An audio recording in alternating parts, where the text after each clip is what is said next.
Titlagarh टीपीडब्ल्यूडीएल office रे प्रधानमंत्री सूर्यघर मुफत बिजुली योजना विषय सचेतना अभियान। आमे व्यवहार करुवा विद्युतर 100 भागरू 75% भाग आमे थर्माल पावर द्वारा पाई थाउ। एही थर्माल पावर रु बाहरुवा गैस अति भयंकर जहाँकि परिवेश को दूषित करिथाय।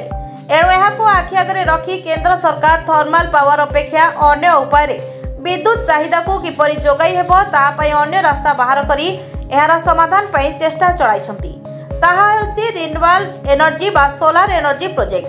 एथिपई एबे केंद्र सरकार को तरफरु प्रधानमंत्री सूर्यघर और मागणा बिजुली योजना आरंभ होईछि।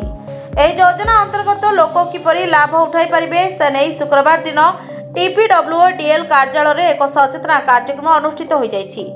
एही कार्यक्रम रे सविशेष विवरणी प्रदान करथिले एक्जिक्यूटिव इंजीनियर रिन्यूएबल एनर्जी श्रीजुक्त सत्यव्रत पंडा।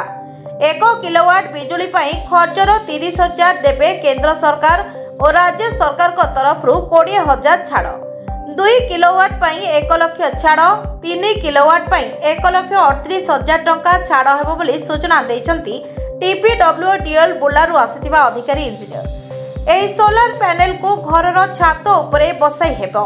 सोलार सिस्टम जहा कि ऑन-ग्रिड सिस्टम बोली कहा जाउछि, जार नारे विद्युत लागिछि तांको नारे आवेदन करि परिबे।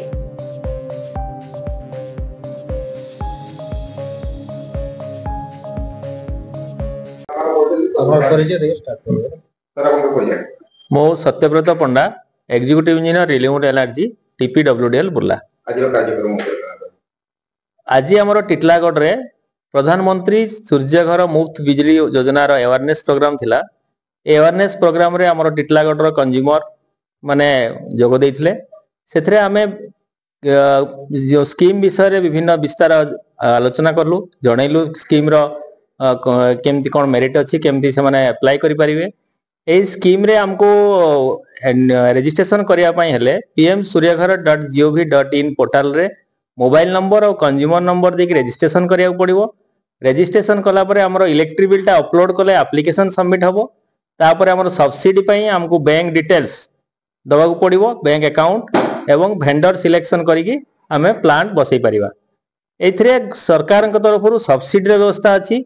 सेंट्रल गवर्नमेंट पर किलोवाट 30,000, 1 किलोवाट को 30,000, 2 किलोवाट को 30,000 एवं 60,000 एवं 3 किलोवाट को 78,000 पर्यंत सब्सिडी व्यवस्था अछि।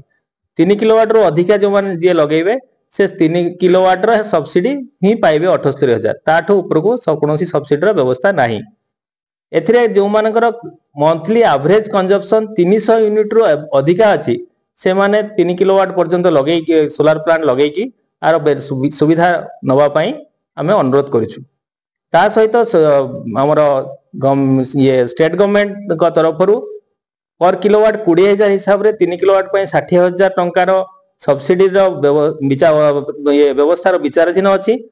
से अति शीघ्र सरकार विचाराधीन घोषणा हला परे सेटा भी समस्त कंज्यूमर जो माने ऑलरेडी लगे छारचंती 29 फेब्रुआरी 2024 परे से माने को मध्य स्टेट गवर्नमेंट तरफरु सब्सिडी मिलिबो। यह द्वारा आमे हमर जो थर्मल पावर ऊपर डिपेंड करूचे 75% थर्मल डिपेंडेंसी को कम करिकी जेमती हमर रिन्यूएबल एनर्जी पॉलिसी रे 25% रिडक्शन करिया पई 2030 मसिया सुद्धा आमे 25% थर्मल एनर्जी डिपेंडेंसी कम करिकी करि परिबा। Plus greenhouse gas emission को कम करिया पई आमे समस्तंकर अवदान रहिबो, समस्तंकर दायित्व रहिबो। ग्रीन हाउस गैस द्वारा हमर जेमिति क्लाइमेट चेंज होउची, ग्लोबल वार्मिंग होउची, टेम्परेचर राइज करूची, तो सेथरु आमे समस्त रक्षा पाई परिबा। आमे ग्रीन एनर्जी यूज करिबा।